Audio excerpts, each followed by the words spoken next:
आज की इस वीडियो में 12th क्लास हिस्ट्री चैप्टर 1 से चैप्टर 15 के बीच जितने भी शॉर्ट क्वेश्चन है, ठीक है, लघु उत्तरीय प्रश्न है, वो सारा का सारा एक ही वीडियो में मैं कंप्लीट कर दूंगा। ठीक है, जो भी कुछ बच जाएगा तो मैं अगले वीडियो में सारा कंप्लीट कर दूंगा इन टोटल। ठीक है, आपको बिल्कुल भी टेंशन नहीं लेना है। ठीक है, इस वीडियो में मैं बता रहा हूँ, इसमें बहुत इंपॉर्टेंट वाला प्रश्न है, आप इसे जरूर याद करें, क्योंकि 25 का फर्स्ट नंबर में करा है हड़प्पा संस्कृति के बारे में जानकारी क्या स्रोत थी। ठीक है, के क्या स्रोत है, इसका ऑप्शन आपको डायरेक्ट लिख देना है। ठीक है, हड़प्पा संस्कृति के बारे में जानकारी कराने वाले अनेक स्रोत उपलब्ध है। ठीक है, अनेक स्रोत उपलब्ध है, और ये स्रोत क्या उपलब्ध है जानिए।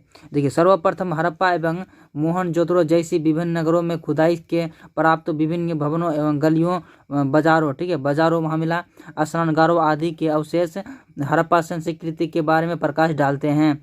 इन अवशेषों से हड़प्पा संस्कृति के नगर निर्माण एवं नगरपालिका नागरिक प्रबंध के विषय में भी पर्याप्त जानकारी प्राप्त होती है। और आपको दूसरा लिख देना है, क्या दूसरे में क्या लिखना है, कला के विभिन्न नमूने से जैसे मिट्टी के खिलौने, धातुओं की मूर्तियों, अवशेष, नाचती हुई लड़की की, तांबे की प्रतिमा आदि जैसे, ठीक है, आदि से हड़प्पा के लोगों, कला एवं कारीगरी एवं पर्याप्त प्रकाश पड़ता है। ठीक है, और मोहरे, ठीक है, मोहरे यानी मोहरे जो सेलखरी था, मोहरे क्या चीज़ का बना था सेलखरी, तो मोहरे क्या चीज़ का था, सेलखरी का था। ठीक है, मोहरे से जो अपने ही हड़प्पा संस्कृति विभिन्न पहलुओं, ठीक है, पहलुओं, ठीक है, पहलुओं पर काफ़ी जानकारी प्राप्त होती है।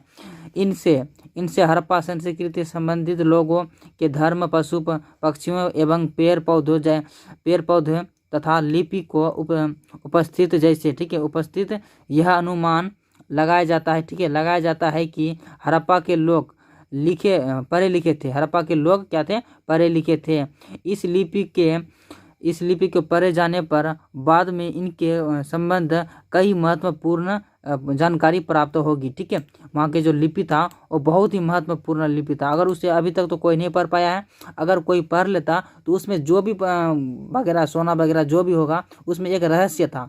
अगर वो अभी तक तो पढ़ नहीं पाया, और उम्मीद है कि पढ़ भी नहीं सकेगा। ठीक है, अब देखते हैं 2 नंबर क्वेश्चन। ठीक है, 2 नंबर में कहा है कि सिंधु, ठीक है, 2 नंबर में कहा है सिंधु सभ्यता की धार्मिक जीवन पर प्रकाश डालते हैं। ठीक है, धार्मिक जीवन पर प्रकाश डालते हैं कहाँ का, सिंधु घाटी सभ्यता के। ठीक है, इसका आंसर आपको लिखना है हड़प्पा सिंधु। ठीक है, हड़प्पा सिंधु सभ्यता के धार्मिक जीवन के प्रमुख विशेषताएं थी। ठीक है, थी बोल सकते हैं क्योंकि पहले थे।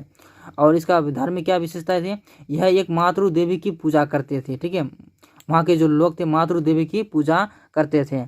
और 2 नंबर में लिख देना आपको, 2 नंबर में लिखना पशुपति की भी पूजा करते थे। ठीक है, पशुपति की भी वहाँ के लोग पूजा करते थे। और 3 नंबर में लिख देना पीपल वृक्ष की भी पूजा होती थी। और 4 नंबर में लिख देना कि नाग, ठीक है, नाग पूजा की स्वास्तित्य, सूर्य पूजा, अग्नि पूजा, वेद, ठीक है, वेदी के संकेत मिलती है। ठीक है, और 4 नंबर में लिख देना एक मूर्ति के स्त्री के गर्भ से एक पौधा निकलता हुआ दिखाई देता है। ठीक है, दिखाई देता है। यह संभवतः धरती के देवी मूर्ति, ठीक है, मूर्ति सभ्यता के धार्मिक जीवन काफ़ी हद तक आज हिंदू, ठीक है, आज हिंदू धर्म के ही समान था। यद्यपि इस सभ्यता से कहीं भी हिंद, ठीक है, हिंदर जैसी अवशेष नहीं प्राप्त हुई। और चलिए बस इतना तो आपको लिख देना है। ठीक है, आप इसे दोबारा भी देख सकते हैं इस वीडियो को। और चलिए 3 नंबर में करा है हड़प्पा सभ्यता के प्रमुख देवताओं का धार्मिक प्रथाओं, ठीक है, प्रथाओं के विवेचना करें। आपको इसको आंसर आपको लिखना है हड़प्पावासी, ठीक है, हड़प्पावासी बहुदेव, ठीक है, बहुदेववादी और बहुदेववादी और प्रकृति पूजक थे। मातृ देवी उनकी प्रमुख देवी थी। ठीक है, वहाँ के लोग क्या था, मातृ देवी एक प्रमुख, मातृ जो देवी था वो प्रमुख देवी थी। ठीक है, और यह मिट्टी की बनी हुई स्त्री की मूर्तियाँ, ठीक है, यह जो देवी थी यह मिट्टी की बनी होती थी। ठीक है, जो मातृ देवी की प्रतीत है, बड़ी संख्या में मिली हुई, ठीक है, मिली है। देवताओं में प्रधान ठीक है, पशुपति या आद्य शिव थे। मोहनजोदड़ो जैसे प्राप्त मुहावरे पर योगीसर की योगेश्वर की मूर्ति को भी पशुपति महादेव माना गया है। सिंधुवासियों नागकुबरदार, ठीक है, नागकुबरदार सारलिंग योनि, ठीक है, योनि पीपल के वृक्ष की भी पूजा करते थे। जल पूजा, अग्नि पूजा और बलि प्रथा, ठीक है, बलि प्रथा भी प्रचलित थी। मंदिरों मुहर्रों और पुरोहितों का अस्तित्व नहीं था। चलिए अब 4 नंबर में कर है हड़प्पा सभ्यता में विस्तार पर प्रकाश डालते हैं, ठीक है, हड़प्पा पर, ठीक है, हड़प्पा सभ्यता के विस्तार पर प्रकाश डालते हैं। चलिए इसका आंसर लिखना है हड़प्पा सभ्यता के प्राचीन, ठीक है, प्राचीन हड़प्पा सभ्यता की प्राचीन भी सभ्यताओं में विशालतम थी। यह उत्तर में कश्मीर से लेकर दक्षिण में नर्मदा घाटी तक, पश्चिमी बलूचिस्तान मकरान तक से लेकर पूर्व में अलीमगीरपुर उत्तर प्रदेश तक फैली हुई थी। कुल मिलाकर यह सभ्यता पूर्व से पश्चिम तक 1600 किमी तक, उत्तर की दक्षिण की लगभग 1200 किलोमीटर तक विस्तृत थी। चलिए 5 नंबर में कर है मोहनजोदड़ो सार्वजनिक स्नानघर के विषय में लिखिए, ठीक है, मोहनजोदड़ो के सार्वजनिक स्नानघर विषय में लिखिए, ठीक है, विषय में लिखिए। इसका आंसर आपको डायरेक्ट लिख देना है मोहनजोदड़ो में बना सार्वजनिक स्नानघर अपना अवशेष महत्व, ठीक है, महत्व रखता है। यह सिंधु घाटी के लोगों को कला का अद्वितीय नमूना है। ऐसा अनुमान है कि यह स्नानघर तालाब धार्मिक अवसरों, ठीक है, अवसरों पर आम जनता के नहरों के प्रयोग में लाया जाता था। यह तालाब इतना मजबूत बना हुआ है, इनकी दीवारों काफ़ी चौड़ी बनी हुई है, जो पक्की ईंटों की और अवशेष प्रकार के सीमेंट के, ताकि पानी अपने आप बाहर न निकल सके। तालाब स्नानघर, ठीक है, में नीचे उतरने के लिए माँ बनी हुई है। पानी निकलने के लिए नालियों का भी प्रबंध है। और चलिए 6 नंबर में देख लेते हैं। 6 नंबर में करा है सिंधु घाटी से संबंधित गृह स्थापन, ठीक है, गृह स्थापन पर यह टिप्पणी लिखिए। टिप्पणी लिखने को बोल रहा है, ठीक है, आपको बस इसका टिप्पणी लिख देना है कुछ इस प्रकार। सिंधु घाटी सभ्यता के गृह स्थापन, ठीक है, गृह स्थापीय, ठीक है, मोहनजोदड़ो का निचला शहर आवासीय भवनों के उदाहरण पर स्थित करता है कि कई आंगन पर केंद्रीय थे, जिसके चारों ओर कमरे बने हुए थे। संभवतः आंगन खाना पर और कताई करने जैसी गतिविधियों का केंद्र था। खास तौर से गर्म और शुष्क मौसम में यहाँ एक अन्य रोचक पहलू लोगों द्वारा अपने एकांता को दिया जाने वाला महत्व था। भूमितल बनी दीवारों में खिड़कियां नहीं है। इससे अतिरिक्त प्रमुख द्वारा से आंतरिक भाग में अथवा आंगनों का सीधा अवलोकन नहीं होता है। और हर घर में ईंटों के फर्श से बना हो अपना एक स्नानघर होता था, जिनकी नालियां दीवारों से माध्यम से सड़क की नालियों से जुड़ी हुई थी। कुछ घरों में दूसरे तल या छत पर जाने हेतु बनाई गई सीढ़ियों के अवशेष मिले थे। कई आवासों में कुएं थे, जो अधिकांशतः एक ऐसा कक्ष है बनाए, ठीक है, कक्ष है, एक सेकेंड, एक ऐसे कक्ष हैं बनाए गए थे जिनमें बाहर से आया तो जा सकता है था, और जिनके प्रयोग संभवतः शाहगिरों द्वारा किया जाता था। विद्वानों ने अनुमान लगाया कि मोहनजोदड़ो में कुओं की कुल संख्या लगभग 700 थी, ठीक है, मोहनजोदड़ो में कुल कुओं की संख्या कितनी थी? 700 थी, ठीक है। और चलिए 7 नंबर में देख लेते हैं क्या 7 नंबर में बोल रहा है। चलिए 7 नंबर में कह रहा है कि मोहनजोदड़ो का एक नियोजित शहर केंद्र के रूप में प्रमुख विशेषताओं का लगभग 100 से 150 शब्द में लिखिए, ठीक है, यानी 100 से 150 शब्द में आपको लिखना है, कुछ इस प्रकार जिस प्रकार मैं अभी बता रहा हूँ, ठीक है। आपको लिखना है एक नियोजित शहर केंद्र के रूप में, ठीक है, मोहनजोदड़ो, ठीक है, मोहनजोदड़ो एक नंबर में लिख देना, ठीक है। संभवतः हड़प्पा सभ्यता, ठीक है, हड़प्पा सभ्यता के सबसे अनूठा, ठीक है, अनूठा पहलू शहरी के केंद्रों का विकास था, ठीक है, विकास, वहाँ का जो शहर था सबसे पहले क्या था, विकास था, ठीक है। आइए ऐसी ही केंद्र मोहनजोदड़ो को और सूक्ष्मता से देखते हैं। हालांकि मोहनजोदड़ो सबसे प्रसिद्धि, ठीक है, प्रसिद्धि पुरास्थल, ठीक है, पुरास्थल है। सबसे पहले खोजा गया स्थल हड़प्पा था, ठीक है, सबसे पहले खोजा गया कहाँ था, हड़प्पा। और 2 नंबर में लिख देना है बस्ती, ठीक है।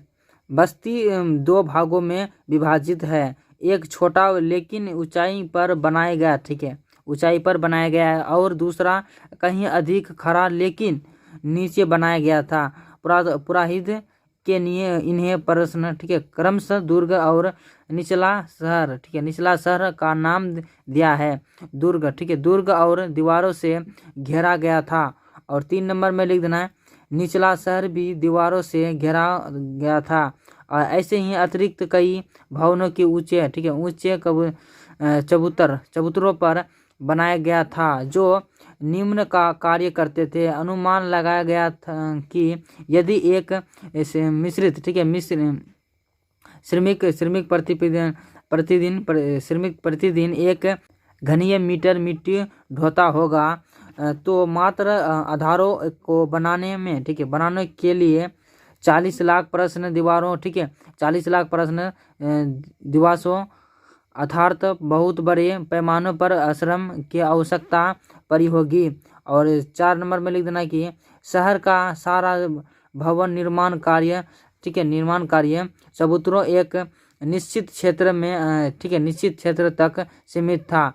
इसलिए ऐसा प्रतीत होता है कि पहले बस्ती का नियोजन किया गया था और फिर इनके अनुसार कार्यान्वयन, ठीक है, कार्यान्वयन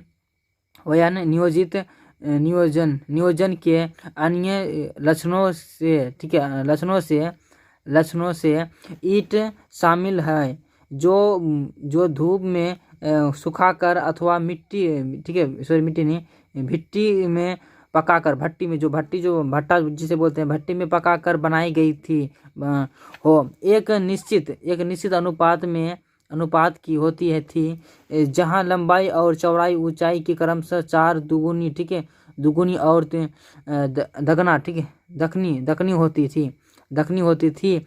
इस प्रकार ईंट की सभी हड़प्पा बस्तियों में प्रयोग में लाई गई थी। और 8 नंबर में लिख देना है क्या, 8 नंबर में लिख देना कार्बन, ठीक है, 8 नंबर में लिख देना क्या, कार्बन 14 विधि, ठीक है, 14 विधि से आप क्या समझते हैं, कार्बन 14 विधि से आप क्या समझते हैं। इसका आंसर लिख देना क्या, तिथि निर्धारण की वैज्ञानिक विधि को कार्बन 14 विधि के नाम से जाना जाता है, ठीक है, नाम से जाना जाता है। वस्तु किसी एक जीवन वस्तु की कार्बन 12, ठीक है, 12 और कार्बन 14 सामान्य मात्रा में पाया जाता है। मृत्यु की अवस्था में C=12 हो तो, ठीक है, तो स्थिर रहता है, किंतु कार्बन 14, ठीक, कार्बन 14 का निरंतर बल होने के लगता है, ठीक है, बल होने लगता है। कार्बन का आदर्श आयु का काल 55, 68 प्लस 90 वर्ष तक होता है, अर्थात इतने में वर्षों में एक उस पदार्थ से 14 मात्रा में आधा की, ठीक है, आधी रही जाती है। इस प्रकार वस्तु का काल में गणना जाती, जिस पदार्थ को कार्बन 14 मात्रा में जितनी कम, ठीक है, जितनी कम होगी वह उतनी ही पुरानी मानी जाएगी। और इसी आधार पर प्राचीन सभ्यता में, ठीक है, तिथि को निर्माण किया था, ठीक है। और चलिए 9 नंबर में कह रहा है कि पुरातत्व, ठीक है, पुरातत्व के आप क्या समझते हैं, पुरातत्व से आप क्या समझते हैं। इसका आंसर आपको लिखना है क्या, प्राचीन इतिहास में अध्ययन में पुरातत्वविद स्रोत का अपना अवशेष स्थान रखने, ठीक है, रखते हैं। इनके प्रमुख कारण, ठीक है, इनके प्रमुख कारण यह कि भारतीय ग्रंथ की समस्या, ठीक है, संख्या काल की सही जानकारी नहीं होने की, ठीक है, होने की कारण किसी काल में अवशेष की सामाजिक एवं आर्थिक स्थिति का ज्ञान नहीं होता है। साहित्य साधनों के लेखक का दृष्टिकोण भी सही तथा प्रतीत करते हैं। बाधक, ठीक है, बाधक होता है कि ग्रंथों की प्रतिलिपि के करने वाले अपना इच्छानुसार प्राचीन प्रकरणों को छोड़कर अनेक नए प्रकरण, ठीक है, प्रकरण जोड़े जाते हैं। इस लेकिन पुराहित सामग्री में इस प्रकार हेरफेर की संभावना की बहुत ही कम होता है, ठीक है, कम होता है। अतः पुरातत्वविद की स्रोतों की अधिक विश्वसनीय होती है। और चलिए 10 नंबर में कर है इतिहास लेखन, ठीक है। 10 नंबर में कर है इतिहास लेखन में अभिलेखन का क्या महत्व है। अभिलेखन का क्या महत्व है, इसका आंसर लिखना है आपको इस प्रकार। अभिलेखनों, ठीक है, अभिलेखनों के तार्य पर, ठीक है, तार्य पर के पाषाण, ठीक है, पाषाण धातु या मिट्टी के कार्य बर्तन आदि पर, ठीक है, खुदे हुए को लेखाभिलेखों के तत्कालीन राजनीतिक, ठीक है, राजनीतिक, सामाजिक, आर्थिक तथा धार्मिक जीवन में जानकारी मिलती है। अवशेषों के अभिलेखों, ठीक है, अभिलेखों द्वारा उसके धमक प्रचार, ठीक है, प्रचार प्रसार के उपाय, प्रशासन, मानवीय पहलुओं आदि के विषय में सहज जानकारी प्राप्त कर सकते हैं। इतिहास लेखन में अभिलेखन की महत्ता, ठीक है, महत्ता इससे भी स्पष्ट हो जाती है कि मात्रा अभिलेखों की ही आधार पर मंडारकर, ठीक है, मंडारकर महादेव के अशोक का इतिहास लिखने का सफल प्रयत्न किया है। और चलिए